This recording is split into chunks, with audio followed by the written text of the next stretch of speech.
Dios les bendiga grandemente. Estamos de fiesta por el 117 aniversario de la Iglesia de Dios de la Profecía, 1903-2020. 117 años donde la Iglesia ha sobresalido.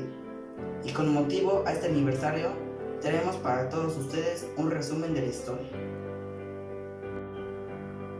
La Iglesia de Dios de la Profecía trae su fundación al Nuevo Testamento, cuando Cristo Jesús mismo dice: y subió al monte, y llamó así a los que quiso, y vinieron a él. Estableció 12 para que estuviesen con él, y para enviarlos a predicar. Marcos 13, 14. La historia moderna de la Iglesia está entrelazada de cerca con muchos de los movimientos religiosos principales que han tomado un lugar a través de América y del mundo.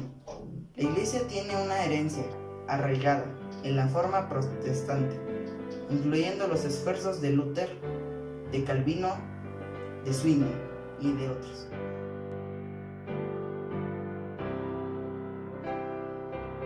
Movimiento de 1896. En 1896, la gente de las áreas de Carolina del Norte, Carolina del Sur, Georgia y Tennessee fueron agitados por una ola radical del mensaje de la santidad. Dios de esta forma empieza un mover para continuar más adelante con su plan de restaurar la Iglesia de Dios. Benjamin Harding Irwin había venido al sur de Estados Unidos de partes del cercano oeste de Estados Unidos y grandemente había impactado la región con su mensaje de fuego y bautismo.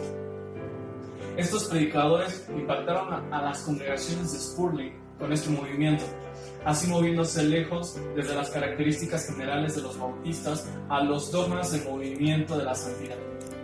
Spurgeon mismo validó el mensaje de la santidad, pero se esforzó para modificar el fanatismo que tendió para caracterizar el movimiento de Irwin. Los que experimentaron el bautismo de fuego eran a menudo difíciles de manejar, y así Spurgeon lucharon para mantener el control de sus seguidores. En el verano de 1896, en el condado de Cherokee, Carolina del Norte, a unas 12 millas de las congregaciones de Spurgeon, en los condados de Monroe y DePaul, en Tennessee, un avivamiento dirigido por 3 predicadores laicos explotó. Durante estas reuniones, celebradas en la escuela Chire, por ser el único lugar grande suficiente, fueron bautizados unas 130 personas con el Espíritu Santo y hablaron en otras lenguas como señal. Los líderes principales de este avivamiento fueron Guillermo Martín, un metodista, José M. Chipton, Milton McNall y Billy Hamby, todos bautistas. Todos eran laicos, pero tenían la unción de Dios. Habían conocido de la obra de Spurgeon y de hecho había sido influenciado por él. William F. Bryan, un bautista y predicador laico, fue también influenciado por el movimiento, la santidad durante este avivamiento, en el condado de Cherokee. Eventualmente Bryan llegó a ser el líder del grupo en el área llamada Cat Creek, Carolina del Norte. Es importante resaltar que este avivamiento surge en 1896, 10 años antes del grave avivamiento de la calle Azusa en Los Ángeles, California. Dios continuaba moviéndose para establecer su iglesia en la era moderna.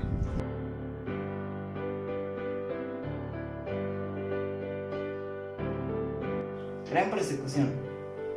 Una gran persecución surge contra el grupo de Bryan en los años que duró este avivamiento. Las iglesias bautistas en el área sacaron o excomulgaron todos esos que abrigaban la teoría moderna de la santificación, denominada herejía peligrosa. Persecución violenta ocasionalmente y constante por los opositores del movimiento de la santidad, tomando la ventaja del grupo sueltamente formado por Bryan. La opresión del exterior, junto con una carencia interna de orden y de disciplina, devastó casi totalmente el grupo de Bryan. Antes de 1902, la pequeña banda había disminuido a no más de 20 personas. De hecho, si no hubiera sido por los consejos sabios y la influencia de R.G. Spurgeon, Bryan y su grupo pequeño de creyentes pudo haber desaparecido de la historia. La Iglesia de la Santidad en Camp Creek. En 15 de mayo de 1902, Spurling persuadió a Bryan a organizarse para que el trabajo sobreviva. Por lo tanto, ese 15 de mayo la Iglesia de la Santidad de Camp Creek nace. Este evento llega a ser igualmente una fecha importante para la historia de nuestra iglesia. Spurling fue seleccionado por la congregación como pastor y Bryan ordenado como diácono. De este modo, la visión de Spurling para la restauración de la Iglesia de Dios fue perpetua. El año siguiente, un nuevo líder, dinámico y alegre, fue traído a la Iglesia de Santidad en Camp Creek. Su nombre era Ambrose Joseph Tomlinson. Tomlinson, oriundo del estado de Indiana, un cuáquero, había experimentado la salvación y la santidad en su vida personal y había venido a las montañas Apalaches en 1899 como un misionero, bajo auspicios de la Sociedad Americana de la Biblia.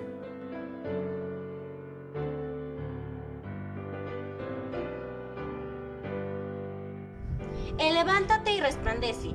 Tomlinson se hizo amigo de Spurling y de Bryan y empieza a asistir a las reuniones de la Iglesia de Santidad en Camp Creek. Un Spurling más viejo impresionó grandemente a Tomlinson, mientras que él explicó a él su visión de la Iglesia. Bryan y Tomlinson desarrolló una amistad y cooperación ministerial que permanece por muchos años. En junio 13 de 1903, después de un periodo de la agonía espiritual grande y de una revelación personal de Dios, Tomlinson se unió con el grupo. La Iglesia de la Santidad, Spurling, administró a él convenio y él extiende la mano del compañerismo, que Tomlinson validó con la comprensión que esta era la Iglesia del Dios de la Biblia. Este acontecimiento fue llevado a cabo por el mover de Dios y fue muy sagrado para Tomlinson para el resto de su vida. Después de años vagar religioso, él finalmente había encontrado su lugar en el cual trabajar para Dios. Es importante reconocer a este tiempo en nuestra historia. La iglesia todavía no llamó la Iglesia de Dios y seguía siendo la Iglesia de la Santidad de Camp Creek.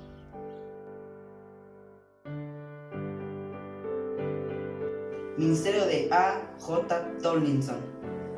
El potencial de liderazgo de Tomlinson fue reconocido fácilmente por Spurling y los otros, y lo seleccionaron inmediatamente como pastor de la congregación de Camp Creek. Este pasado cuáquero ahora fue conocido por un sentido de la misión, como nunca antes. Bajo su dirección dinámica, la iglesia ordenó rápidamente a varias congregaciones en Carolina del Norte, Tennessee y Georgia. Antes de 1906, la iglesia vio la necesidad de celebrar una asamblea o reunión anual para promover una unión más cercana y compañerismo entre las iglesias. La primera reunión o asamblea fue llevada a cabo en enero 26 y 27 de 1906 en el hogar de J. C. Murphy, en el condado Cherokee, Carolina del Norte. Esa primera asamblea es muy importante en la historia de la Iglesia de Dios. Era durante una asamblea subsecuente en 1907 que el nombre de la Iglesia de Dios fue adoptado oficialmente. En la asamblea de 1909 seleccionaron a A.J. Tomlinson como el supervisor general de toda la Iglesia de Dios, una posición que él continuó llenando hasta el día de su muerte en 1943. A.J. Tomlinson, como muchos en la congregación de Camp Creek, se inclinó hacia el pentecostalismo, incluso antes del inicio del siglo XX. Sin embargo, fue solamente después del derramamiento del Espíritu Santo en la Iglesia de la Biblia de Bethel, de Charles F. En Topeka, Kansas, en 1901, y el gran avivamiento internacional en la calle Azusa, en Los Ángeles, California, conducida por William J. Seymour, que comenzó en 1906, que nuestra iglesia abrazó completamente el movimiento pentecostés. El 12 de enero de 1908, Cashwell, el apóstol de Pentecostés en el sur de Estados Unidos, quien había estado en la calle de Azusa, predicaba el sermón en la iglesia local en Cleveland, Tennessee, a invitación de Tomlinson. Después del sermón de Cashwell, Tomlinson cayó al suelo y recibió el bautismo del Espíritu Santo. Él profesó el discurso en por lo menos 10 diversos lenguajes, mientras que en el éxtasis vio una visión de una cosecha mundial para la iglesia, a través de un alcance misionario. La Iglesia ha permanecido desde entonces en la tradición clásica pentecostés.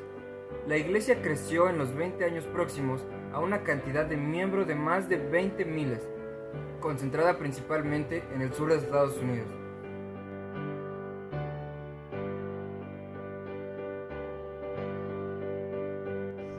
La separación de 1923. El crecimiento fenomenal de la Iglesia fue interrumpido en 1923, cuando la Iglesia de Dios se dividió por varios asuntos y divisiones que habían estado fermentados por algunos años.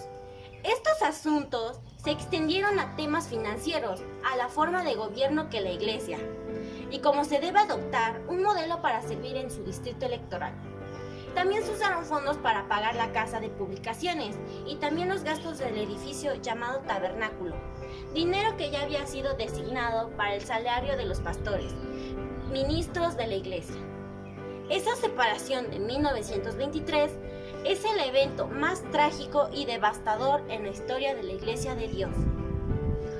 El grupo dirigido por A.J. Tomlinson forma su propia iglesia, la cual llegó a ser llamada la Iglesia de Dios de la Profecía.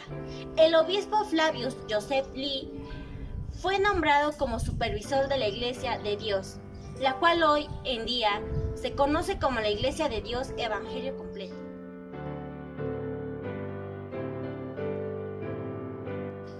Crecimiento internacional.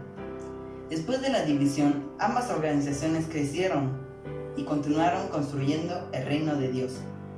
Pero la angustia de la opción tremenda ha seguido sufriendo persecución en ambos grupos.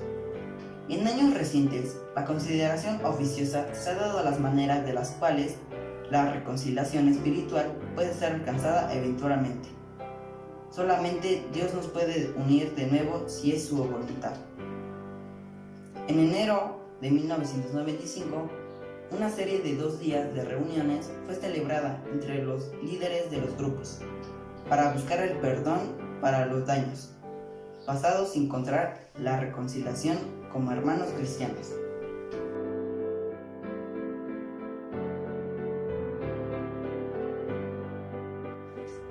El grupo conducido por A.J. Tomlinson, después de la interrupción de 1923, era en gran medida más pequeño a diferencia del otro grupo, pero bajo su dirección incesable ganó gradualmente nueva fuerza.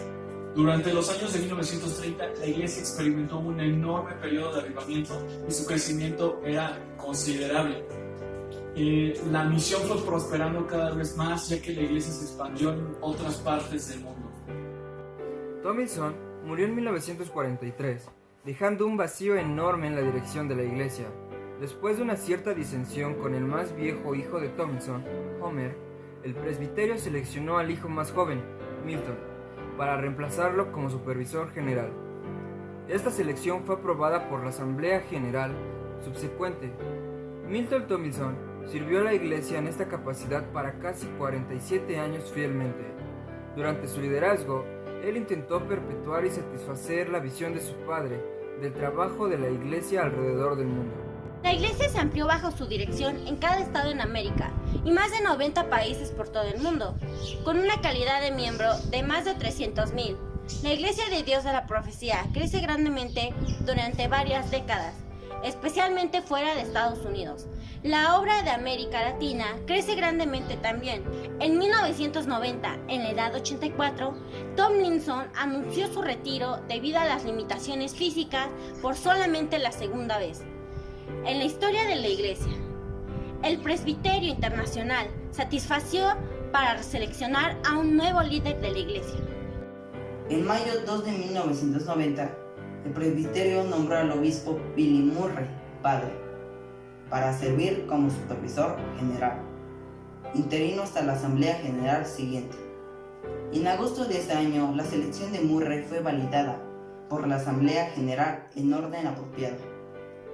Desde su selección, Murray trabajó incansable para dar vuelta a la atención de la iglesia, ausente de algo introvertida y vista egocéntrica de sí misma, y para centrarse en un lugar de otro en un mundo lleno de gente perdida.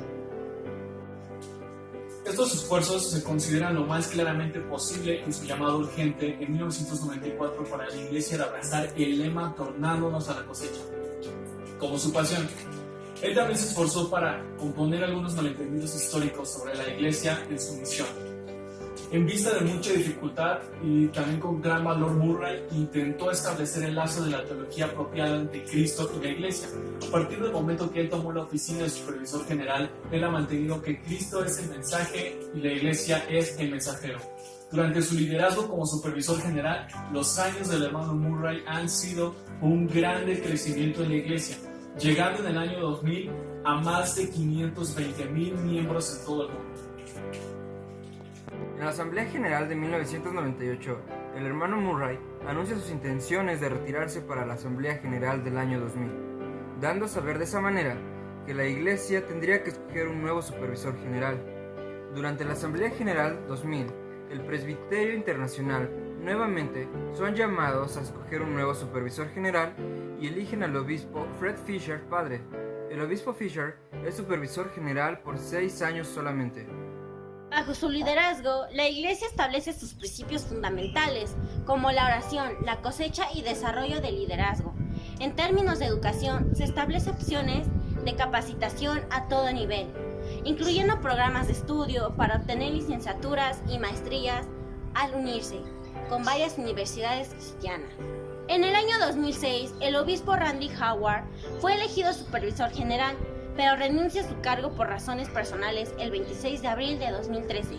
Este joven líder funciona como supervisor por estos años de crecimiento. El obispo Howard es una persona muy querida por los hermanos hispanos, pues es bilingüe. La Iglesia inicia el proceso para elegir a un nuevo supervisor general, con la meta de seleccionarlo para la Asamblea Internacional 2014. Durante la reunión previa a la Asamblea del Presbiterio Internacional, después de días de oración y debate, se percibió que el obispo Sam Clements, presbítero general América del Norte en ese entonces, fue la elección de Dios como el sexto supervisor general de la Iglesia de Dios de la Profecía. El obispo Clements inició su nombramiento el 1 de septiembre de 2014 y la Iglesia sigue creciendo a nivel mundial. Se establece en estos años el cuarto principio fundamental, la mayordomía. La Iglesia celebra su asamblea número 100 en 2018 en una ciudad de Tennessee. En octubre de 2019, el obispo Clements anuncia su jubilación a la Iglesia, por lo que se inicia el proceso de selección del nuevo supervisor general en la asamblea 2020. Será confirmado este supervisor. La historia de la Iglesia sigue siendo escrita, pues Dios todavía está ayudando y bendiciendo a su Iglesia. Es nuestro deseo ferviente cumplir nuestro papel que Dios ordenó a su Iglesia, de llevar el mensaje del Evangelio de Cristo a un mundo perdido, de hacer discípulos y ser un agente de reconciliación entre el mundo cristiano. Hasta que se cumpla la oración de Cristo para que todos sean una cosa como tú, oh Padre en mí y yo en ti, que también ellos sean en nosotros una cosa, para que el mundo crea que tú me enviaste. Juan 17:21.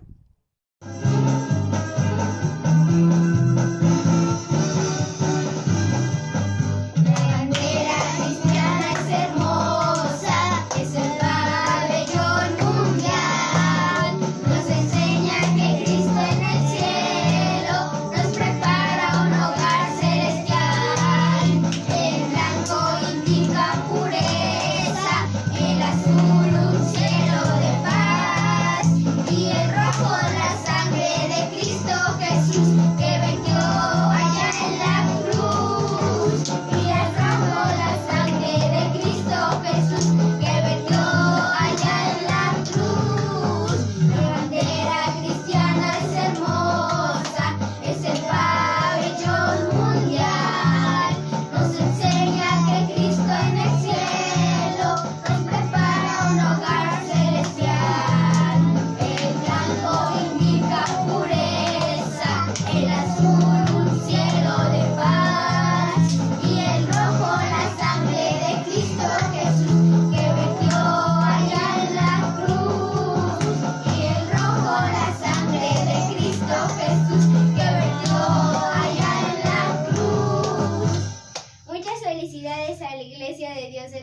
profecía por cumplir sus 117 años. Dios les bendiga.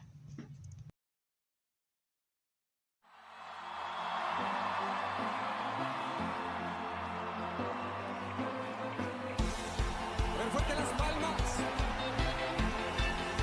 Vamos a saltar. ¡Hey!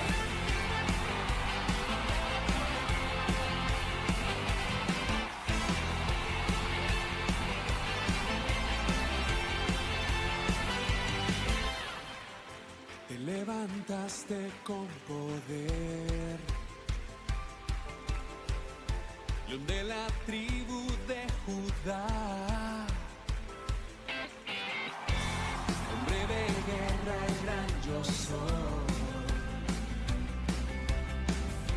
Tus enemigos están